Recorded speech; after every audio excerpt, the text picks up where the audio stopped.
Estamos de volta com programação nacional Novas Gerações e Limites, ou Limites em Todas as Idades, poderia ser o nosso tema também tranquilamente. Como é que a gente faz para saber até que ponto a gente está amando, até que ponto a gente está educando, se tudo isso fica junto e misturado ou não? Como é que a gente lida com o dia a dia dos nossos filhos? Esse é o tema de hoje do nosso programa. Se identificou, né? Quem de nós não? Então, o nosso convidado de hoje é o Yuri Capelato. Ele é psicólogo, psicoterapeuta de crianças, adolescentes e adultos. Nós saímos para o intervalo e o nosso papo continua aqui no estúdio. Duas questões, Yuri. Pais que dizem, não, mas olha, na minha casa meus filhos são ótimos. Essas questões que vocês estão falando normalmente não ocorrem. E aí, é um milagre nessa família ou tem muita influência também dos pais? Tem, eu acho que tem influência do ambiente, quando uma casa tranquila, onde você não tem aquele embate de gritos o tempo todo entre pai e mãe, onde pai e mãe se concordam, que eu acho que isso é muito importante. Um pai não pode dizer o que a mãe falou, nem a mãe pode dizer o pai. Por exemplo, a mãe deu um castigo, o pai vai lá e tira. Ou o pai deu um castigo, a mãe vai lá e tira. Ou o pai permitiu, a mãe vai lá e proíbe. Então é uma coisa assim, quando você tem um casal que se concorda e que pode discordar, mas que vai discordar no próprio quarto, longe dos filhos, e aí combina para a próxima vez, mas onde na frente dos filhos mostra uma harmonia, isso ajuda para o desenvolvimento.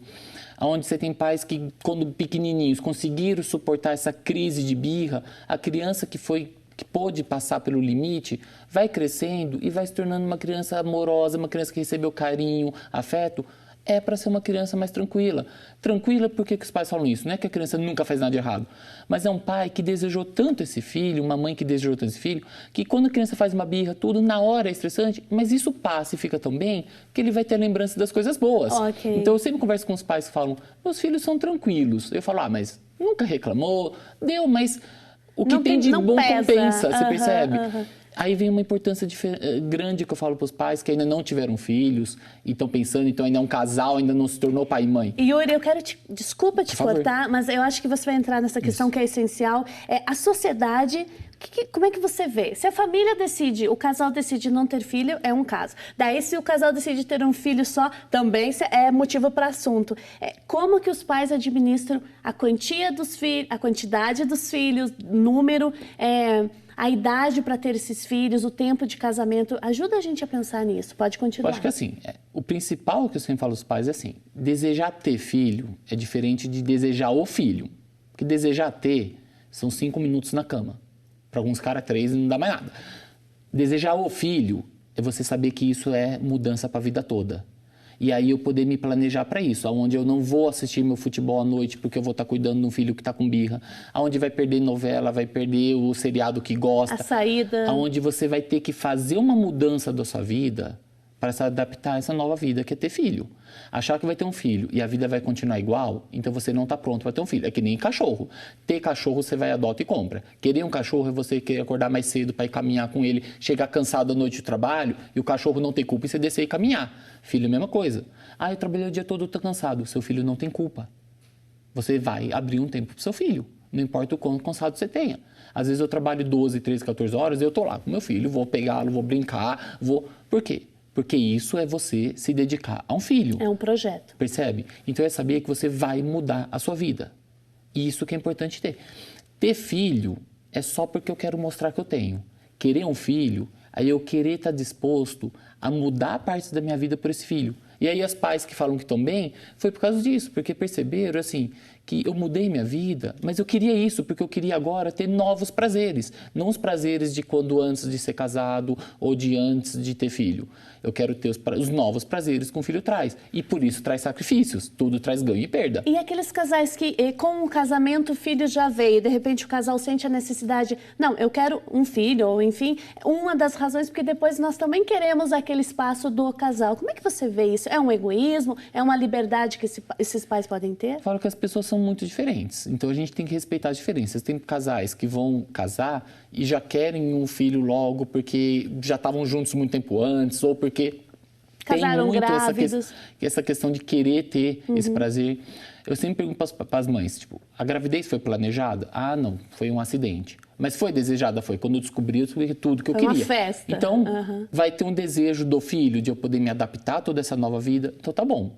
A questão é quando eu não tenho nenhum desejo. E aí tudo vira um fardo. A birra da criança é o fardo. não é que birra não cansa, mas se eu quero ter um filho, filho vai dar trabalho, filho vai chorar, filho vai tirar sono, filho vai tirar a sua televisão, vai tirar muita coisa da sua vida. E isso é um investimento, né, Yuri? Também eu posso achar ruim, tenho direito, falar, nossa, hoje eu estou cansado, hoje deu trabalho. Mas desde que eu entenda que esse cansaço, esse trabalho vem de uma coisa que o filho vai trazer. Quando que a gente sempre fala que tem que buscar um especialista? Quando sempre vai para um extremo. Tipo, a criança faz birra, mas a birra é 24 horas, é o tempo todo. A criança não chora por meia hora, fica 2 horas, 3 horas chorando. Aí eu tenho que investigar. Pode ser, às vezes, algum problema psicológico que está acontecendo com essa criança. Pode ser que esteja sofrendo alguma agressão. Pode ser um transtorno. Pode ser uma criança autista. Pode ser a ausência de um pai ou de uma mãe dentro de casa. Também tem, né, Yuri? Exatamente. Então, a gente tem que investigar todos os fatores. Às vezes, uma babá que está cuidando pode estar sendo agressiva ou está recebendo agressividade na escola. Pode ser vários fatores. E aí, um especialista que vai conseguir analisar isso junto com a família e com a criança. Então, quando vai muito para o extremo, não se culpem e falem, opa, deixa eu investigar, porque depois a gente pode falar, olha, é só uma orientação de cuidados em casa ou, nossa, realmente, tinha algo a mais que a gente percebia. Pode ser uma doença, então a criança que é muito chorosa, tudo pode ser um transtorno, seja psiquiátrico, psicológico ou até mesmo biológico. Existem doenças, tudo que faz a criança ficar chorosa porque está com dor. Então, sempre a gente tem que investigar o que pode ser. Mas o principal é, os pais pensam, eu quero ter 1, 2, 3, 4, 5, cada família é única. Desde que esteja noção e conhecimento do que isso vai impactar no seu dia a dia. E esteja disposto a abrir mão para isso. Então, quando eu tenho conhecimento, eu sei assim, é fácil ter um filho? Não é a coisa mais difícil do mundo. Então você está falando para não ter filho? Olha, eu sempre sugiro que tenha.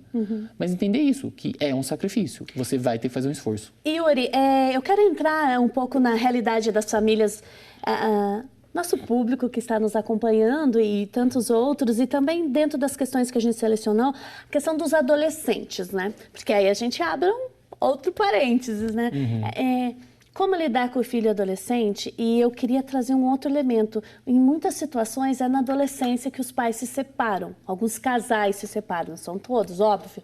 E aí, de repente, esse filho adolescente prefere ficar com aquele pai que é mais bonzinho, pai ou mãe, que ele faz mais as vontades, do que aquele que segura mais. Que orientação você daria?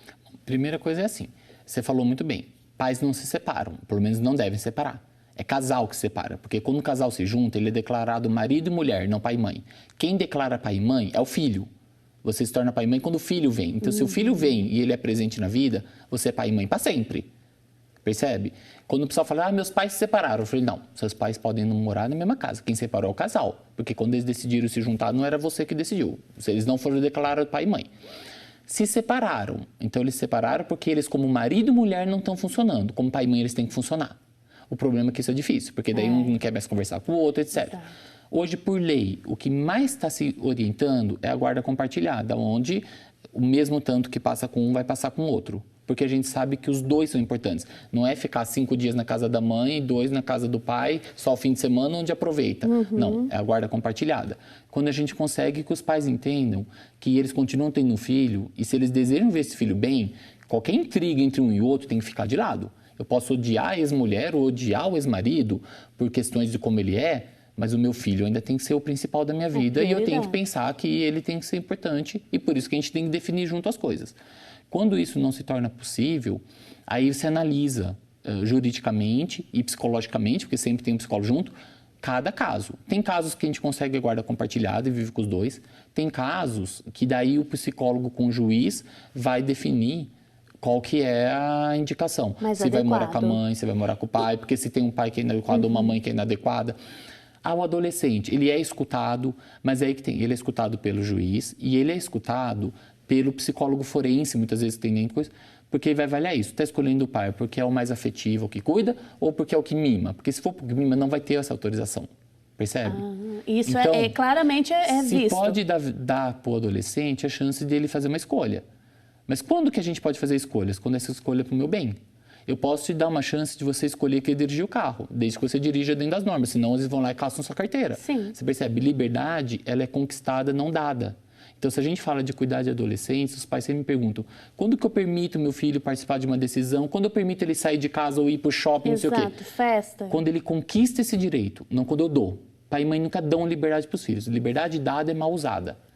A liberdade é conquistada. É quando o filho prova para mim no dia a dia que ele está pronto. Poxa, ele está se comportando, ele cuida das próprias coisas, ele está sendo responsável com as coisas dele, com a escola, com todas as obrigações dele.